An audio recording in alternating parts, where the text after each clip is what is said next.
बिस्मिल्लाहिर्रहमानिर्रहीम। अस्सलामु अलैकुम वरहमतुल्लाहि वबरकातुहू। मुहतरम नाज़रीन, क़ुरबानी के दिनों में एक मसला ये भी पेश आता है कि क्या हम अपने आइज़ा क़ारिब जो इस दुनिया से पर्दा फरमा चुके हैं, दुनिया से जा चुके हैं, फ़ौत हो चुके हैं, उनकी तरफ से क़ुरबानी करना चाहें तो क़ुरबानी का हिस्सा डाल सकते हैं, क़ुरबानी का बकरा ज़िबा कर सकते हैं या नहीं, उनकी तरफ से क़ुरबानी हम कर सकते हैं या नहीं। तो देखिए, पहली बात तो ये है कि क़ुरबानी करना साहिब निसाब के ऊपर, जो मुसलमान है, आक़िल व बालिग़ है और मुसाफिर नहीं है बल्कि मुक़ीम है, उसके ऊपर वाजिब होती है। अगर एक आदमी साहिब निसाब है और अपनी तरफ से क़ुरबानी कर रहा है और उसको अल्लाह ने वुसअत अता फ़रमाई है, तो वो अपने आइज़ा क़ारिब, अपने मरहूमीन जो दुनिया से जा चुकी हैं, पर्दा फरमा चुके हैं, उनकी तरफ से भी क़ुरबानी का हिस्सा डाल सकता है, क़ुरबानी का बकरा ज़िबा कर सकता है, उनकी तरफ से भी क़ुरबानी की जा सकती है। क्योंकि ये एक नफली क़ुरबानी होगी। लेकिन अगर एक आदमी ख़ुद साहिब निसाब है और अपनी तरफ से क़ुरबानी नहीं कर रहा और अपने मरहूमीन की तरफ से, अपने बाप की तरफ से, अपनी वालदा की तरफ से जो दुनिया से जा चुके हैं, उनकी तरफ से क़ुरबानी कर रहा है, तो फिर इसको नफली क़ुरबानी करने का सवाब तो मिल जाएगा। लेकिन अपनी क़ुरबानी जो साहिब निसाब है नहीं कर रहा, इसको ना करने का गुनाह होगा, क्योंकि ये वाजिब को छोड़ रहा है। बल्कि बाज़ फ़ुक़हा ये फरमाते हैं कि इसका ये, अगर इसने क़ुरबानी मरहूमीन की तरफ से करनी है तो पहले अपना हिस्सा डाले, फिर उनकी क़ुरबानी होगी।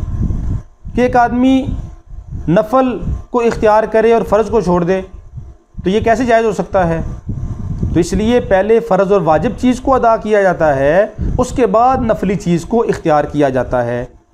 तो चूँकि जो आदमी दुनिया से जा चुका है, उसके ऊपर क़ुरबानी करना वाजिब नहीं रहा, वो आदमी ख़ुद अब अमाल का मुख्तार नहीं है, लिहाजा उसकी तरफ से अगर रिश्तेदार, आइज़ा क़ारिब क़ुरबानी करते हैं तो ये नफली क़ुरबानी होगी। तो नफल चीज़ बाद में होती है, फ़र्ज़ और वाजिब पहले होती है। तो अगर साहिब निसाब आदमी है, उस पर अपनी क़ुरबानी वाजिब है, तो वो अपनी क़ुरबानी पहले अदा करे, उसके बाद अपने मरहूमीन की तरफ से क़ुरबानी करे। इसी तरह अगर एक मसला ये भी लोग पूछते हैं कि हुज़ूर पाक सल्लल्लाहु अलैहि वसल्लम की तरफ से हम क़ुरबानी कर सकते हैं या नहीं, तो देखें, ये एक सवाब पहुँचाना इसाले सवाब है, तो इसाले सवाब के हम मुनकिर नहीं हैं। हमारा अहले सुन्नत वल जमात का ये अक़ीदा है कि इसाले सवाब अगर आदमी किसी को करे तो वो सवाब उसको पहुँच जाता है, नफली चीज़ों का सवाब। तो हुज़ूर पाक सल्लल्लाहु अलैहि वसल्लम हर साल 2 बकरे ज़िबा किया करते थे, एक अपनी ज़ात की तरफ से और एक अपनी पूरी उम्मत की तरफ से, कि जो लोग क़ुरबानी की ताकत नहीं रखते उनकी तरफ से भी अल्लाह के नबी सल्लल्लाहु अलैहि वसल्लम क़ुरबानी किया करते थे। तो जब अल्लाह के नबी सल्लल्लाहु अलैहि वसल्लम अपनी क़ुरबानी में हम सब को शरीक किया करते थे, तो हमारे लिए तो ज़्यादा लायक है कि हम अल्लाह के नबी सल्लल्लाहु अलैहि वसल्लम की वजह से जहालत के अंधेरों से निकल के इस्लाम की रोशनी में दाखिल हुए, तो हमारे ऊपर तो बदरजा औला ये ज़रूरी होता है कि हम अल्लाह के नबी सल्लल्लाहु अलैहि वसल्लम की तरफ से भी क़ुरबानी करें। तो इसलिए ये हुज़ूर पाक सल्लल्लाहु अलैहि वसल्लम के हमारे ऊपर एहसानात हैं, उन एहसानात के शुक्राने के तौर पे हमारे ऊपर भी लाजिम होता है कि अगर अल्लाह ने हमें इस्तिताअत अता फ़रमाई है तो हम भी अल्लाह के नबी सल्लल्लाहु अलैहि वसल्लम की तरफ से क़ुरबानी करें। लेकिन बात वही है कि पहले अपना हिस्सा डालें अगर साहिब निसाब हैं, उसके बाद अल्लाह के नबी सल्लल्लाहु अलैहि वसल्लम की तरफ से भी हिस्सा डाल दें और उनकी तरफ से भी क़ुरबानी कर दें। और अल्लाह के नबी सल्लल्लाहु अलैहि वसल्लम की तरफ से क़ुरबान किया हुआ जानवर या मरहूमीन में से जो किसी के नाम की क़ुरबानी आपने की है, तो उसका मकसूद सवाब पहुँचाना है। तो सवाब जब आपने हिस्सा डाल दिया, नीयत उनकी कर ली, उनको सवाब पहुँच गया।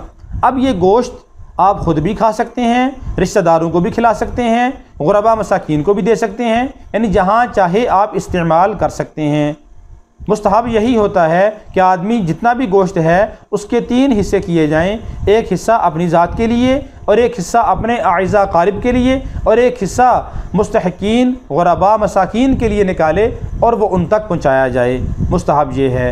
تو اللہ کے نبی صلی اللہ علیہ وسلم کی طرف سے قربانی ہم کر سکتے ہیں اور ہمیں کرنی چاہیے اگر اللہ نے ہمیں استطاعت اور طاقت نصیب فرمائی ہے۔ اللہ رب العالمین ہم سب کو حضور پاک صلی اللہ علیہ وسلم کے احسانات کو سامنے رکھتے ہوئے آپ کا شکریہ بجا لانے کی توفیق عطا فرمائے۔